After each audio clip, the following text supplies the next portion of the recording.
Des sols gelés, dépourvus de graines. En plein cœur de l'hiver, la nourriture se fait souvent rare pour les oiseaux des villes. Pour les aider à la saison froide, François Verret installe des mangeoires dans son jardin.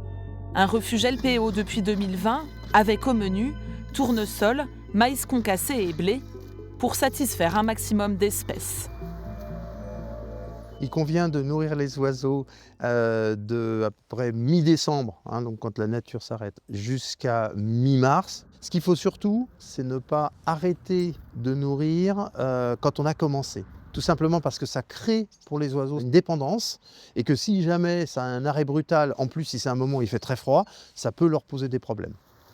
Autre action indispensable pour ces animaux, proposer un point d'eau liquide pour se désaltérer, mais aussi se baigner.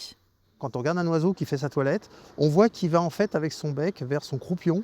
C'est tout simplement parce qu'il y a une glande qui s'appelle la glande uropygienne qui assure une sécrétion de corps gras et de cire qu'ils étalent ensuite sur les plumes. Et ceci renforce donc la protection contre le froid. Nourrir les oiseaux, une initiative qui ne nécessite pas forcément d'avoir un jardin.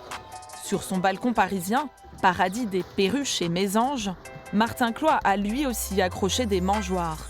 Ce jour-là, vous mettez les graines. Il leur prépare des boules de graisse. Et puis vous malaxez. Vous avez des mésanges, vous avez des moineaux, vous avez des rouges-gorges, vous avez des merles. Souvent, les Parisiens pensent qu'on parle que des pigeons. À Paris, il y a un potentiel extraordinaire avec les rebords de fenêtres, les balcons, les terrasses, pour attirer et soutenir la biodiversité. De son côté, la Ligue de protection des oiseaux lance un appel à tous fin janvier. Répertorier pendant 1 heure le nombre d'espèces d'oiseaux observées, là-bas, chacun chez soi. Ça, c'est pas un oiseau commun.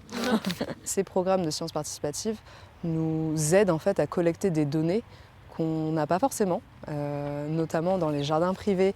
Et ces données-là en fait, nous permettent de comprendre un petit peu les tendances des oiseaux et de voir en fait quelles espèces sont en train de souffrir, sont en déclin.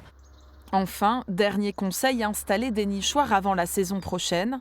Ils serviront d'abri contre le froid, puis de futurs nids le printemps venu.